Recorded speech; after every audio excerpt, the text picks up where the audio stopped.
Thanks for tuning in to our seller interview series. Up today, we've got a package of 3 sites monetized via e-commerce and affiliate programs and in the martial arts niche. These sites make just over $3,000 a month in net profit, and the listing number for this listing is 40379. Now, we do these interviews to give potential buyers more information about both the seller and the sites they're looking to purchase. We hope these insights are helpful for you in making a buying decision. I've got the seller Brendan with me today to go through the business, cover everything from niche selection to traffic and monetization. Thanks for coming on, Brendan. Appreciate it. Super excited to talk, Justin. Thanks for having me on. Yeah, buddy. Well, let's run through it really quick. I'm going to do a quick summary. Tell me if I'm wrong or if I miss anything. The sites were built in August 2011, July 2012, and December 2012. The 3 sites. The monthly revenue for all 3 sites combined has been $4,935 a month. That's a 12-month average. We get expenses at $1,907 a month over a 12-month average, and then net profit of just over $3,000 on average over the last 12 months. The sites were built on WordPress. The other one was built on WordPress, and then the other one was, I'm not sure what the platform. What is it, Brendan? It's hosted on Big Cartel. Is the store. Okay, Big Cartel, and the other 2 are WordPress.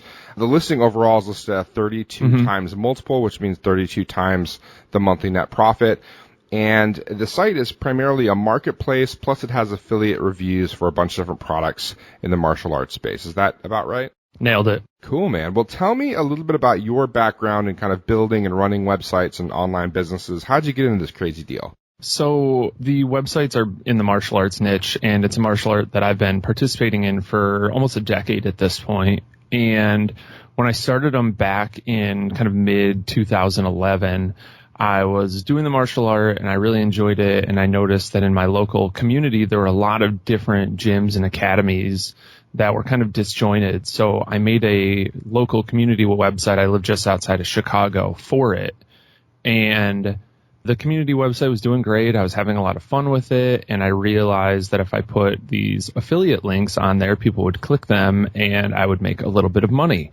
And that was kind of exciting. I started looking around the internet for ways to get more clicks or things like that. And I happened upon a website called Smart Passive Income with Pat Flynn, who I'm still a fan of and friend of now today. He kind of opened my eyes to building a mailing list and really doing affiliate marketing with authenticity and with honesty. And I continued to build the site out. And eventually I kind of wanted to move on from the community website. So I made a review website, which now has sponsorships and affiliate money coming in through it. And then I just started my own brand after that, which is the second and third site in the listing.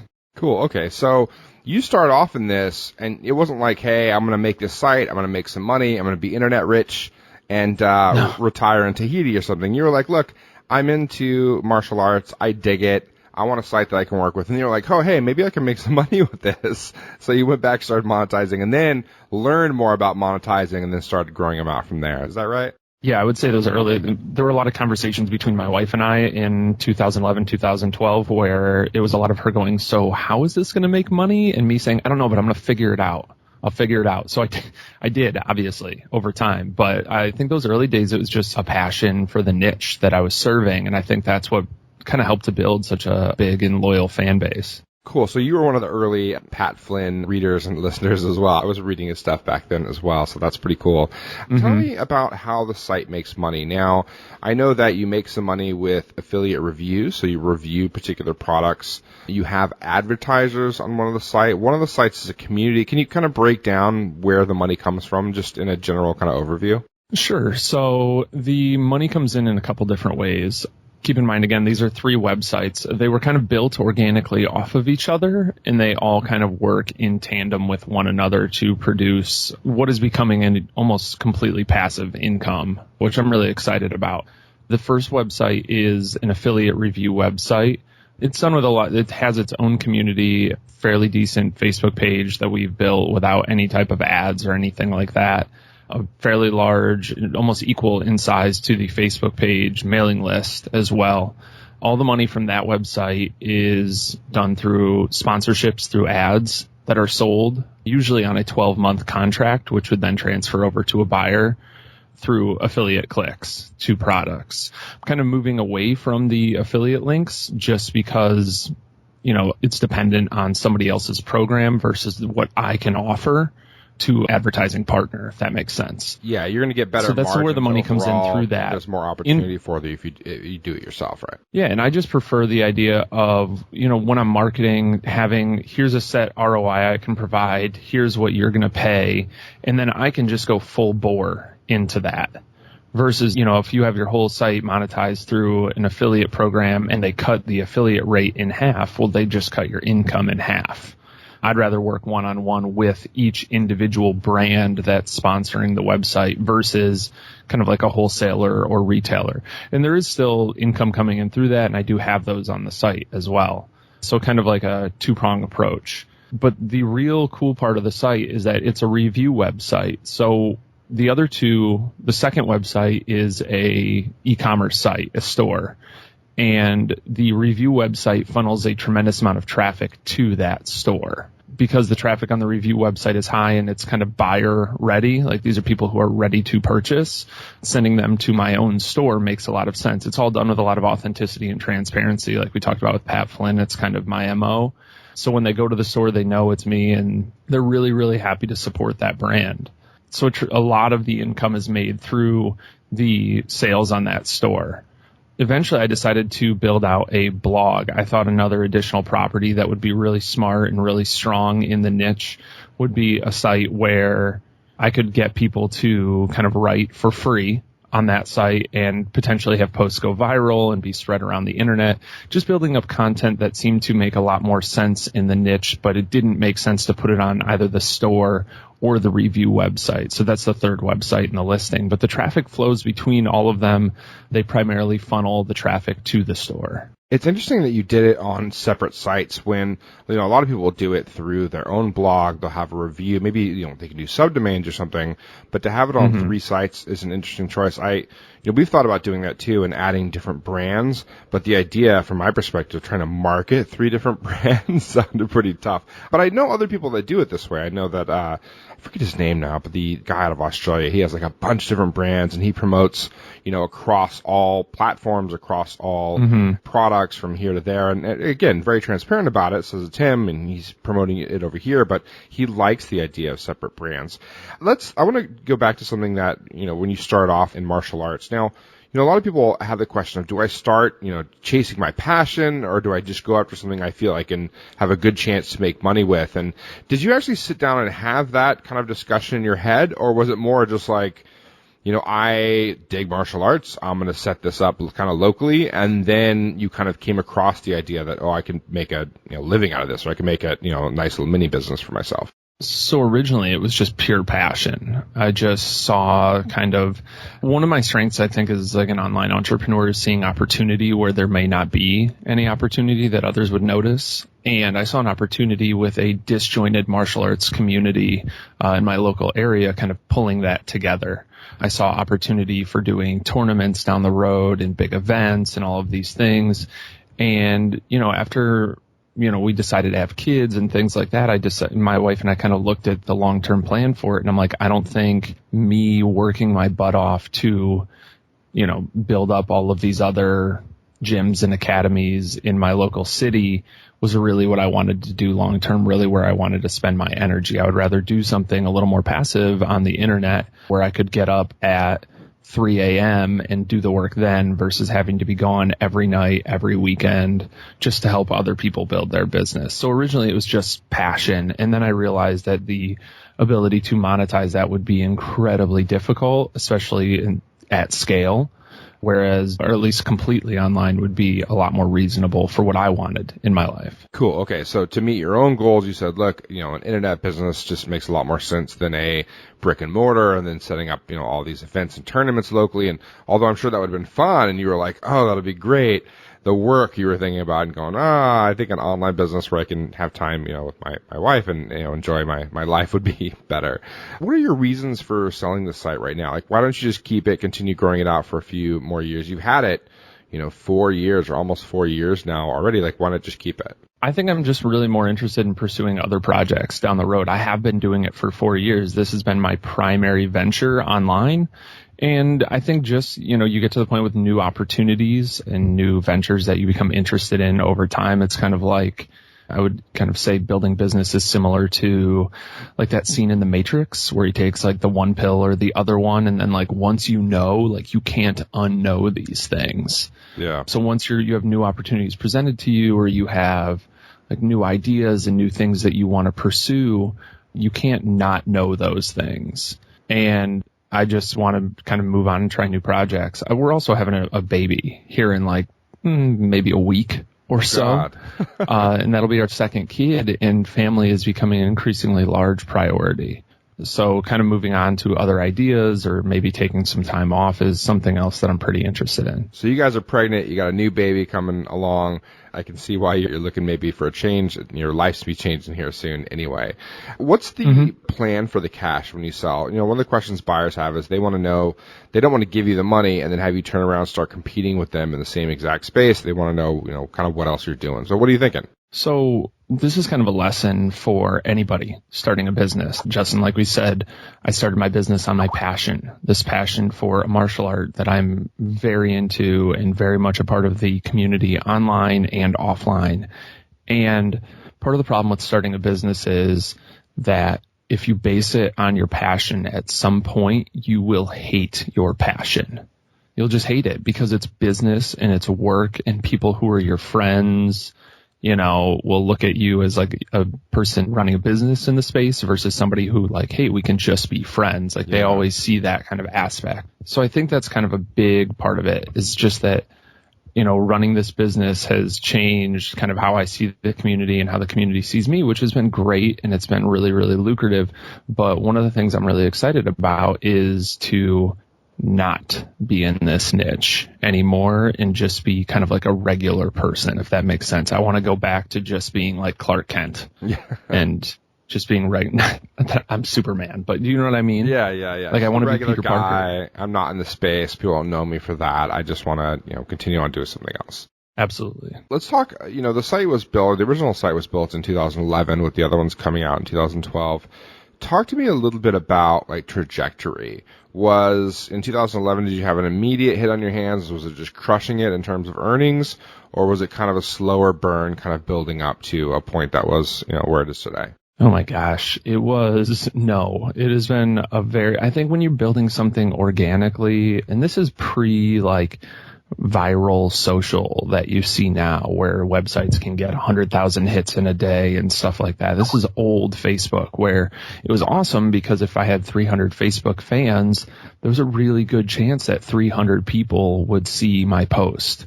I remember I saw a post that I did, and that was early days. For some reason it popped up. I think somebody found it and commented on it, and it popped up on one of my fan pages, and it said like, thousands of people have seen this post, and it was old, and I was like, oh, those were the good old days. So while kind of social had that aspect back then, it didn't have the viral capacity for sharing that it does now.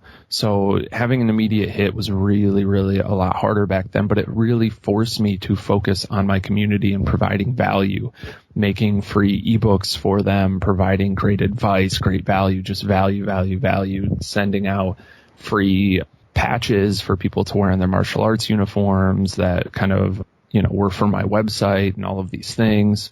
Just doing a lot of grassroots stuff to build it meant that it was long and it was slow, but one of the really awesome advantages of a long, slow trudge means that when you get, to a certain point, like those people are super loyal.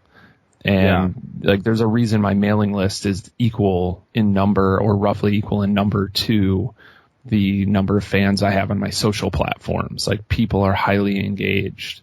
These are your people, right? They're loving it.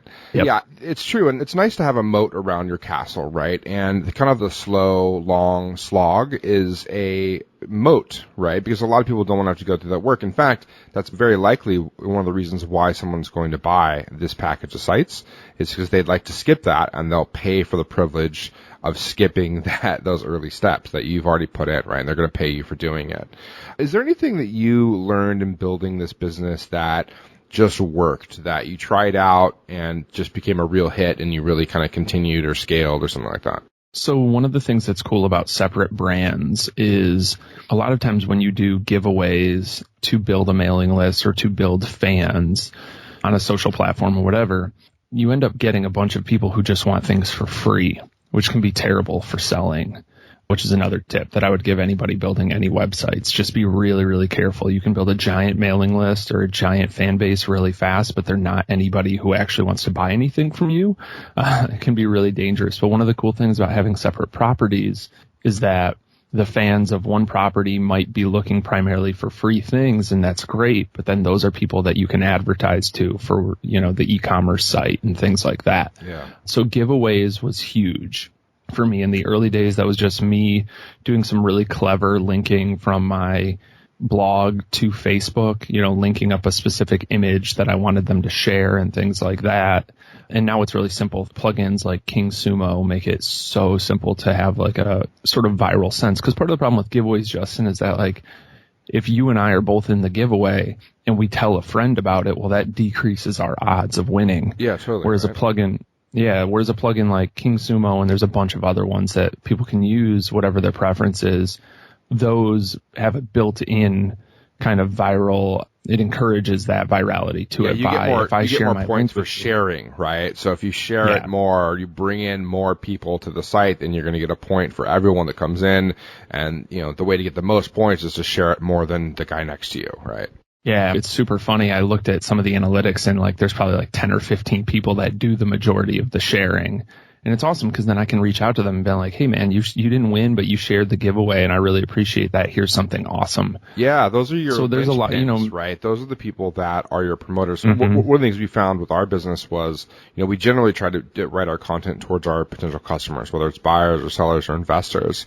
But one of the crowds that we cater to that are kind of the more freebie seekers are the people that build sites or entrepreneurs that are vocal about supporting us, right? So we don't ignore them, the entrepreneurs in general, because those are the people that tell other people about kind of what we're doing, and they help kind of spread the word. So I hear what you're saying. You want to be careful with, just having a bunch of freebie seekers, but if those people are the ones that are sharing your stuff and hardcore promoters, then there's value there too. Yeah, absolutely. So again, one of the reasons I built separate properties and built separate mailing lists as well. So there's one for the e-commerce site and one for the review website. And there's probably some overlap between them, but they're also, the intention on each is very different. I think another thing that worked was building out a really strong autoresponder series in my mailing list. A lot of engagement, a lot of asking questions that directed my content, that directed, how I could actually help people.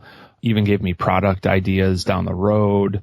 Building those out in a really smart, authentic way made it kind of be a little bit more passive with how it funneled traffic and things like that. But it also just really provided a ton of value to my audience and made people, again, for a really, really engaged email list. Yep, I'm seeing right now that you have a net email list of 7,662 subscribers. That was as of December 19th. I'm guessing that's across all three sites, or is that two sites that have the email list? Yeah, the kind of blog that has I call it the viral blog, but it's not really. Just the really, really high traffic blog with fun content on it doesn't have its own email list because it's branded the same as the e-commerce site. So that's kind of one email list. Gotcha. Okay.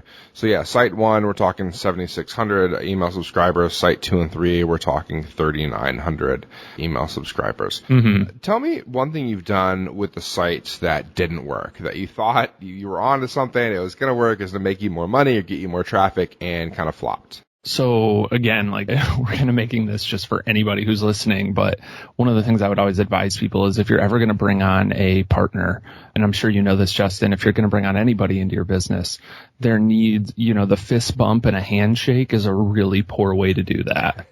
I brought on a buddy who had helped me a little bit, and he felt like he was an equal partner in things and deserved an equal share, and I didn't see it that way because I had built it for a couple years before, done all that early hard work. And he helped build our Facebook page a little bit and felt like he was an equal partner. When I also kind of told him this isn't going to be the thing that makes us internet millionaires, I think that kind of crushed his dreams. And, I take full responsibility for not setting things up, even with an MOU, like a memorandum of understanding or whatever, ahead of time, just to set expectations. It's something I always do now and have done since with anybody I work with. So the people who write for the websites now, we have really solid MOUs. They're not legally binding or anything, but it's just so they can hold me accountable from my end. And also I can hold them accountable for theirs, and it sets expectations. Yeah, we're not really strict on contracts. Like, that's not a major thing. I mean, we do contracts, and we'll do contracts for deals, but we don't prefer them, but we do require clarity. I think that's really important, right? So if you're using MOUs, we just use email, just acknowledge this email and we're good to go.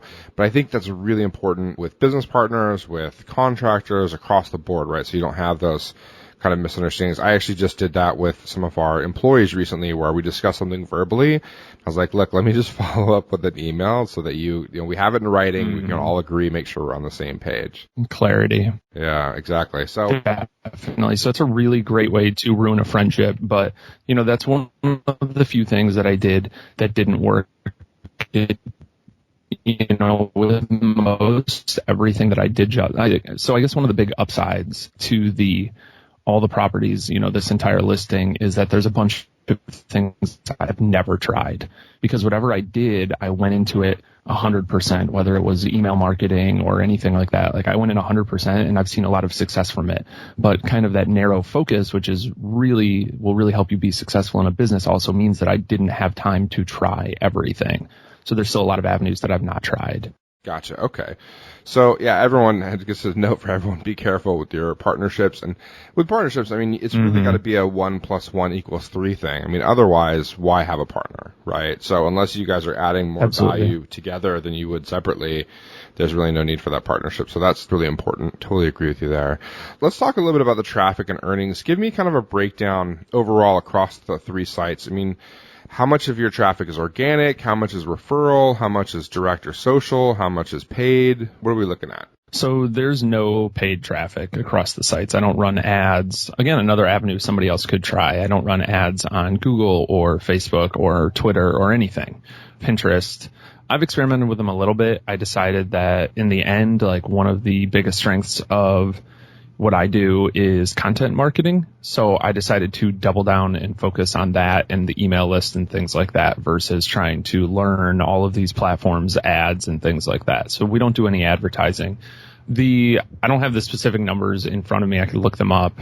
No, just kind of a general. So like roughly across all of them, we have about 20,000 visitors per month. And I'm sure there's some overlap, because obviously, like, if I'm getting traffic on one and then sending it to another site, like, that's counting for 2 visitors, just because they're different websites. So 20,000 visitors a month is not huge in terms of the internet, but it is massive in terms of the niche that I'm in. And then as far as earnings go, like you said earlier, a net profit of, a little bit over $3,000 a month in the last 12 months has been really, really strong. I think for the number of visitors and the time invested, like, that's a very high ROI. Where does most of that 3,000 come from? So is it through the e-commerce store? Is it through, affiliate advertising, through advertisers? Like, where's most of the money, the majority? So I would say the smallest percentage starts with the affiliate link clicks. I'm still, like I said, there's still a lot of them on the sites, just because I've been building it for 5 years. There's so many posts that have affiliate links on them. So that's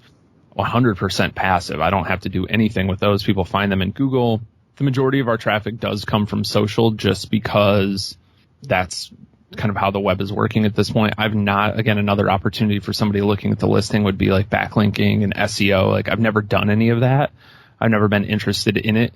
I felt like trying to game Google, especially in the last 5 years with all of the crazy animal updates like panda, penguin, all of those things, was a really great way to just wreck the site. So I kind of stayed away from it. So a lot of it comes from social. The smallest amount of income is affiliate, and then I would say the sponsorships is number 2. And then the largest amount actually comes from the e-commerce site and apparel sales. Okay, so most of the earnings are coming through e-commerce. The passive stuff, the affiliate stuff, is probably the smallest you have right now. You have no PBNs associated or paid link building. They've done the site. That's an opportunity if someone wants to take that on. And your major strategy in terms of driving traffic has been through content marketing. How much content is on all 3 sites across the board today? How many pages of content do you think? That's something I should have looked up. Also, I would say at least a couple hundred posts. We've been putting out multiple posts per week. We put a pause on some of them, like on one of the sites, we put a pause on new content for a little bit just to kind of get so I could focus on this listing and things like this. But I would say across all of them, hundreds and hundreds of posts. Cool. Like there's a lot of them, and there's a lot of content. Yeah, we see a lot of like really strong, like long tail keyword traffic come in through Google, like things I never would have expected. But one of the really, really strong things is that, again, like I've not focused on SEO. So there's a ton of content, but I haven't done any like siloing of the sites, or I haven't done, I'm sure there's a lot of pages on there where even the on-page SEO is not optimized. Yeah, I was just going to say that with hundreds and hundreds of pages of content, I was just going to say siloing might be an opportunity for any on-site SEO guys to go in there and kind of sculpt your page rank and improve particular pages for certain keywords. I think there's probably opportunity just there. I'm not even counting all the off-site SEO stuff. So, and I bet, I'm willing to bet that when you started it, you knew a lot less about kind of SEO and search than you do today. And if you went back, you would probably have built them a little bit differently. So yeah, if you were starting over on this buying the site, you probably would do it a little differently yourself. Tell me, let's just pretend that you weren't selling the site. You were going to keep it. You plan on keeping it for the next few years. What would be your path? What kind of channels would you look at for growth? Would you focus on traffic? Would you focus on conversions? Would you try to like see a bigger picture? What would you do? So I think I would do different things for each of the three sites. I think for the affiliate review site, I would focus on backlinking and SEO, like we talked about, siloing the site, all of the things, right? I would continue to bring on new advertising partners and build that up. I think as you build traffic and things like that, you can provide a really strong ROI for an advertising partner. You can start to charge a lot more. I've never done Google AdSense on the site. I have no idea how it would perform. I would definitely test that on every single post on the site and just maybe test it for a month or two and see how it does, see how it affects the affiliate clicks, see how it affects the ROI that I'm able to give to my advertising partners, and just test it. I would continue to use giveaways like we mentioned earlier to build the mailing list. It's a huge thing when you can show advertising partners that you have this massive email list that you will email for them when they come out with a new product or when they're doing a promotion. Like that's really, really valuable. And then if somebody's interested, in doing this, if it were me, I would continue to build out the podcast that I have that it's associated with it to be like a daily kind of 5-minute show that provides tips for the niche that I'm in. There's nothing like this in the niche, and I know that people are hungry for it. I've done a little bit of testing and emailing the lists and seeing if they'd be interested in it. But as far like my time is limited, I can only spend my time in certain areas. So doing things that are not sure to bring in revenue for me right now is pretty limited. But if I was going to continue to do it. So a martial arts podcast is kind of what you're thinking. Have you actually done it? Have you recorded absolutely. A few episodes, or is it published or no? Yeah, it's out and live right now. I haven't put out an episode in quite a while, but it's live on the site. There are blog posts associated with it, and it does exist in iTunes. Cool. All right. So, there are quite a few opportunities. Obviously the SEO improvements, I'd say expanding the podcast. And if someone bought the site and really got into the niche, I think they would have to, at least as you've built it out, they would have to dig it, right? They'd have to be into it. They'd have to be interested in it and want to kind of be a player in that space. And I think if they come in with that approach, there are a ton of opportunities. I think if they have a relatively good business sense in terms of how to monetize, I'm not sure about, the AdSense on the page. You could test it for sure, but you've already built one of the things people have, a lot of people in a situation like yours are scared to build an email list. And the reason is because they're worried that if they build that email list, they're going to lose earnings, right? So they're going to get less clicks. They're going to sell less products or whatever. You didn't have that problem. You built the email list. So you're in a great position now. I think reverting to the AdSense might be a bad idea. I'd rather have more email subscribers than the, cents per click I might get with the AdSense personally. But yeah, I think continuing to build that email list of fans, I think is really valuable. I like that aspect to this business. I think one of the other things that I would do, you mentioned it earlier, is, these are separate properties. And one of the things, if somebody really knew how to migrate websites and could do it really well, would be to combine two of them. I think that might be just to kind of pull everything together. They could do that. The other thing that I would do for the e-commerce side of thing would be to pursue drop shipping of all the apparel. I think that's a huge opportunity. Right now I do it myself, but if they wanted it to be a lot more passive, pursuing drop shipping, I already have a really good relationship with the number one drop shipper, who can handle all of that in our niche. And then just kind of building out like wholesale relationships and things like that. And then like we talked about, I've never done any advertising. So if people know how to use ads on Pinterest, Facebook, Google, etc., doing that would probably be a huge opportunity as well. Talk to me a little bit about what you see as being the risks. If you were going to keep this business over the next few years, what would keep you up at night? What would be your concerns in terms of, growth, in terms of losing traffic or revenue or something like that? Well, I think, Justin, like any business that works in apparel or otherwise, like you have to stay fresh and you have to stay new, which means you can't keep pushing the same thing. You can have kind of a standard model, but it would be like if for the next 20 years, all of the Honda cars looked exactly the same for the next 20, like it just wouldn't work. Like you have to have new models, you have to have new things. So there is a bit of work involved with that. And that is the primary way that I spend my time in the business, is making those new things. I have a lot of them ready to go right now, which would be transferred over to a buyer, but continuing to do that over time would be the thing that would keep me up at night, that I would continue thinking about. Like you want to stay fresh, you want to stay new, and you want to continue making cool things that people actually want to buy. What's cool is with an email list and with a big fan base, you can test that stuff first. You can do pre-orders to make sure that people are actually going to buy it. If you have people who are willing to buy it based on a PNG file that you post on your Facebook, they commit to a pre-order, then you should make that thing. But that would be where I would spend the most of my time, and definitely what would keep me up at night. It's just that you can't continue, this couldn't be passive for the next 5 years with no updates to the apparel that we're putting out. Yeah, so the risk or concern is you have to innovate, you have to keep up on trends, on changes in the industry, on new things that come out, so that you can address that with your customer base and give them what they want. Tell me a little bit about inventory. So are you stocking this stuff at home, shipping it at home? Like how many SKUs do you have? What's that situation look like? So part of the thing is when you work in any type of apparel, just for people who don't know what we're saying, you have to have separate probably SKUs, and you have to have separate information for every size and every style. So if I have 10 different sizes of a martial arts uniform or something like that, but then I have 3 colors and then all of these different things, well, now I have 30 different items that I need to inventory and keep track of. Yep. It can be a lot over time, especially when you get into t-shirts and things like that. Right now I'm doing everything myself. It was originally out of the basement, and then I got another space that I use as well.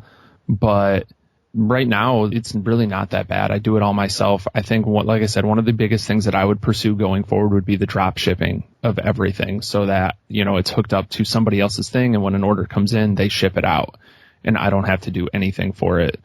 I have a really strong relationship with the people who do this in my niche, so it wouldn't be hard to set up at all. But it's a lot. It can be a lot, and it can be overwhelming, just to be like completely honest and transparent. Like if you're not wired for that kind of like hustling and printing out labels and packing up boxes, that can be really, really cumbersome. But if you do the drop shipping, then that would all be taken care of. Why haven't you looked into fulfillment? Why wasn't that an option for you? So I guess it was, but I just wanted control over it. It was easier for me to just do it myself, especially as we're growing. But like any business, it grows and grows until it gets out of hand, right? It becomes kind of this monster. And it was really easy for me to do for a long time. And then as the business grew, like it's great with the revenue and everything. It's doing really, really well. Also, you have to give up a piece to your house, right? You have to give up a piece to the people that are doing the shipping for you, that are warehousing, that are doing all that. So, why not make that extra few bucks yourself? Plus, you don't want them to screw anything up, right? Which is another concern if you've never done it before and you have to switch to that. It can be a little scary. So, someone looking to purchase this, if they've already got that set up, that might be value add. They can basically just warehouse the stuff, with the stuff they already have. Or if this is a strategic purchase for them, it would make sense too, because they, sell things in a, parallel industry or in something, they're selling to the same customers, and then they could market this to them as well. So there's some opportunity there.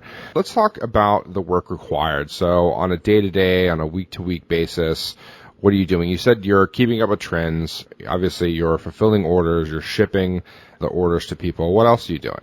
So I think daily task, it's really a one-man show for a lot of the aspects. I check email and answer questions. It takes maybe 30 minutes a day at most. Then I kind of have like weekly tasks. One of the big ways that I've been able to get a lot of margin back in my life running this is by batching things. So I only, very like 4-hour work week. I only check email twice a day. My weekly tasks I batch. I check in with my blog writers via email to discuss upcoming posts and deadlines and things like that. It takes maybe 30 minutes a week checking in with my manufacturers, whether that's a t-shirt printer or somebody making like larger apparel like uniforms or something like that. That only takes like 30 minutes a week. And then printing, packing, shipping the orders, that takes probably like 2 to 3 hours a week. Yeah. I do those on one day every single week. And it's just like in an early morning, I just do it by myself and get it done. And that's, again, like something that could be taken out of the equation. The monthly tasks are a little bit more. Once a month, I queue up all of the social media posts for all of the sites across all of our platforms and assets. It takes about an hour. I use the Buffer to do it. People might prefer like Hootsuite, or they might have something like Edgar to do it. I just use Buffer. One of the reasons I would consider moving over to Edgar is that it's recurring over time. Yeah. Whereas Buffer, I still have to go in every month and put new posts in. I forget her name. But it's nice because I can see the ones that podcast soon for Meet Edgar, I think is the name. She's going to be on our show here in January. Yeah, she's got a nice she's great on there. Yeah. And then I batch message potential sponsors for the affiliate website. So people who want to work as an advertising partner or have shown interest in it, and then also just cold emailing. It takes about an hour. I have a big database of everybody in the industry that I can then message pretty quickly. The biggest piece of time, as we already discussed, Justin, is planning out like all of the apparel. I would estimate it takes about 30 hours a year. Obviously, this wouldn't be spread out week to week. Like when you're planning it, it takes a big chunk of time all at once. You could get it done in like a week, planning out the whole year, and then just coordinating with artists and manufacturers and things like that. But I would say that takes about 30 hours a year to do. I like your breakdown on the work, the skills required. It's in much more detail, but for anyone listening to this, like, you kind of want a general overview. It's me somewhere between 6 to 10, maybe 12 hours a week. And then once a year, you're going to plan out your new apparel line. You're going to coordinate with the artists and manufacturers and kind of get that done. So yeah, on the low end, maybe 5 hours a week. On the high end, maybe 10, 12 hours for the week on a regular basis. It sounds like a lot, but when you're batching it and putting it all together, it's not quite as bad as it sounds when you're laying them all out. Cool. Okay. Yeah, it's like 30 minutes, maybe 30 minutes a day, and then 3 hours on a Saturday or Sunday. All right. Let me ask you, for someone looking to buy this site, what skills would you say are, A, let's say required, and B, would be helpful for someone buying the site? Where do you think they could apply their skills and really make this work? So the skills that are required, obviously, you need to be familiar with WordPress unless you plan to move it to something else, but I don't know why you would, because WordPress is amazing. That's just been my preferred method of building websites up to this point. I've had people talk to me about moving it to other platforms. I don't see any reason to, as far as like building the mailing list and having an awesome kind of content on there. There's no reason to move them. I think that another skill that you really have to have that I've had to develop because I'm inherently not this way is just you're a manager. And you have to manage all of these projects and you have to keep up on tasks. And, if you let a week go by and you don't get to something, that could push everything back. So it's really important to stay up on tasks. You have to be very organized. I think that, that's generally all the skills you need to have. A lot of the social media stuff, especially with the way I do it in Buffer, it tells me what my top posts are already, what got the most shares, what got the most likes, so I can cycle those again and then make new ones. Is just because there's so much content on the sites, it's really, really easy to set that stuff up to share. So those are all kind of like generally required or needed online business skills. I mean, you got the WordPress, you have to understand. I think one of the content marketing. What about martial arts? Like, how well does someone have to know martial arts to take this over and run it? Do they have to have like a somewhat interest in it, or do they have to be like deeply involved? They don't have to be deeply involved at all. I mean, just having heard of the niche that I'm in or whatever, like they can run it. The people who write for the websites write for free. And if, for instance, if they didn't want to continue writing for free after a sale, like you have a massive email list that you could email and you could get new writers pretty much overnight. That's what I've done whenever anybody's not been able to continue committing to writing for the site. Yep. I even have a list of people who are already interested in continuing to work that I kind of, if somebody drops off, I can grab somebody new. And then I would say that you don't need to have any knowledge. I don't do any writing for the site anymore for either of them, the ones that at least have content on them. I do think where you need to have some sort of skill is that you need to have some sort of taste in apparel to look at what's been done and where you want it to go. You have to have some sort of idea of, while the manufacturers are already lined up and all of that things, and I have a ton of designs and kind of plans in motion that people could execute for themselves if they wanted to, or if they want to change direction. There's nothing, I take that back. They're not really in motion, but like I have a lot of plans that I'm willing to transfer over to a buyer, but they don't need to have anything other than just really, really good taste in apparel. Yeah, because if they want to turn, those plans may not be applicable, or they may not be what the market's demanding. Yeah. So as going forward, that's something they're going to need to either be good at or get good at over time, right? Yeah, for sure. I mean, it would be like taking a really, I can't even think of one, but like a really cool t-shirt company and then putting like, well, we'll just put a bunch of skulls all over everything. And it's like, that's not going to solve the issue.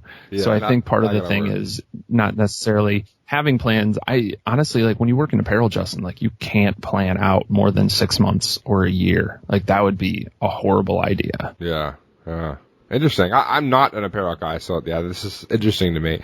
One of the concerns I'd have buying this is I want to make sure that I fully understand the business. And so talk about, the support you're willing to offer. I see you're saying here you're going to offer unlimited email support for 30 days. You're willing to do 2 1-hour phone calls in the first 30 days and 1 additional phone call sometime in the next 90 days. Do you think that's enough to kind of get someone on their feet, get them rolling with this business? Yeah, absolutely. I think that when you look at like the revenue and the time invested and things like that, it's really, and we kind of talked about the skills involved, like the skills involved are generic skills for building a business online.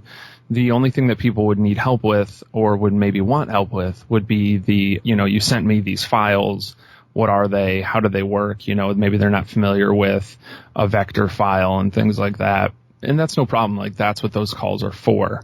One of the other things that I'm willing to do on top of that, in the listing, it says this, but if people are listening to us, listening to our interview, I'm willing to add to that, whether it be like a check-in. So we have a check-in, like calls, 2 calls in the first 30 days, 1 call at 90 days. So that's about 3 months out. And then even 6 months when they're starting to plan their own things, if they want to run things by me, we can add to that. And maybe we add them in the official listing, or that becomes part of the deal that I work out with somebody who's listening to this today. But this is something that I built over the last, we're about to hit our 5-year anniversary for the first of the sites in 2016. So this is something I've put a significant amount of time into. Yep. And also a significant amount of like my own personal effort. So I want to see it continue to be successful, not just for the other person or whoever would buy this, but for myself, right? Like this is something I built, and to see it continue to be successful in the space is something I would be really proud of. So I want to do whatever I can to be a part of that. Awesome, Brendan. One of the things too that you need to be careful with, and I think the new buyer needs to be careful with, is making sure that inventory gets transferred over and everything's smooth there. Mm-hmm. What a buyer doesn't want to see is, if inventory is included, they don't want you to go down to bare bones without reordering and then leave them with basically no inventory, no way to meet the sales that are coming in. At the same time, they don't want you to go out and buy just a ton of inventory and then try to charge them for it as like advanced sales. So, for the buyer and for you, making sure that, sales are being kept up on during the transition and that the inventory gets over to the buyer and they're able to start fulfilling right away, I think will be key to making this successful transfer and the post-sale process. So I think that'll be good. What I love, Brendan, about this business, I love the diversity in terms of kind of like how you're getting your traffic, how you're monetized. I like the fact that it's, organic link building, that it was built, as a passion project. All these things are really interesting to buyers. I love the fact that it's a few years old and that's commanded in your multiple. You're getting, more than 30x multiple.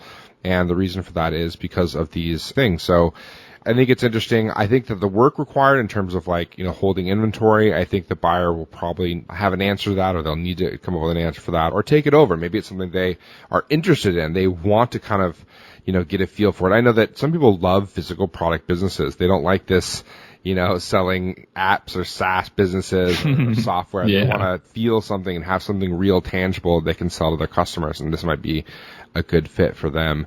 Let's do some additional questions that buyers may have. I want to make sure that you're not going to be competing with me right after I buy the business. Would you be willing to commit to a non-compete on these particular products? Absolutely. Like I said, I want to be Peter Parker again, so I don't have any interest in joining this space again ever. I am still involved in the martial art, so to say that I'll never make a website related to the martial art again for the next, I'm going to train this martial art my whole life, so to say I'll never make a website again for the next 50 years would be really frustrating for me to limit myself in that way, but I'd be really interested in signing a non-compete if that's something that they would be that they would want. Yeah, for a shorter term, year, 2 years, Yep. something like that. Yeah, or even, honestly, even longer, but yeah, so not kind of an end all be all forever, but definitely. I think that protects them as well. It does. So the other thing too they may want to look at is, obviously for you, right, if you can get 100% cash up front, that's going to be ideal. You walk and you sell the business to the buyer and everyone's happy. But sometimes, especially for deals like this, you may have a buyer that comes along and says, look, I want to do 70% up front. I want to do the training, do the 30 days, and then have the last 30% released to the seller after 30 days, assuming everything transfers over and is good. Would you be open to some kind of earnout or split like that where they either you finish getting paid after training, or maybe they do, 70% up front and 30% over the next 6 months? Would you be open to something like that? Definitely. I'm really big on, hustling and earning my keep. And if, that's what they want to do, yeah, I'd be interested in that as long as it's in our contract and things like that are kind of handled professionally. Like I said, Justin, the fist bump and a handshake of hey, let's do this is not in the cards for me anymore. So I really want to make sure things are organized. I'm a very organized person. I've had to become one. And, I just would want to make sure everything was on the up and up. But yeah, I would definitely be open to that. I understand the reasoning behind it, especially with something like e-commerce. So that would make sense. Great. Awesome, Brendan. Well, let's do a quick wrap up here, talk about the business. Again, it's the martial arts niche.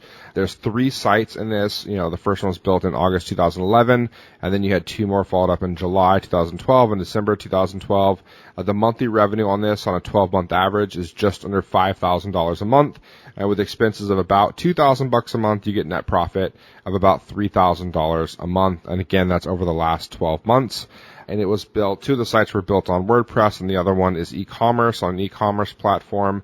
We've got a multiple of 32x, that's 32 times the net profit. And then most of the money comes in via the e-commerce shop. You also get some via the affiliate reviews and that kind of thing. So does that sound about right? Sounds completely correct. All right, Brendan, give me your best pitch over the next 30 seconds or so on why you think someone should purchase this business. So I think these, is a really strong listing just simply because we have a really strong fan base as proven by the large loyal email list and the social assets that come along with it. It was built completely organically. Like we said, no private blog network or any type of thing like that. It's hitting 5 years old in 2016. It's an established brand in the community. And I think if they follow the plan that I've laid out, as well as the support I'm willing to provide, this income could be pretty passive.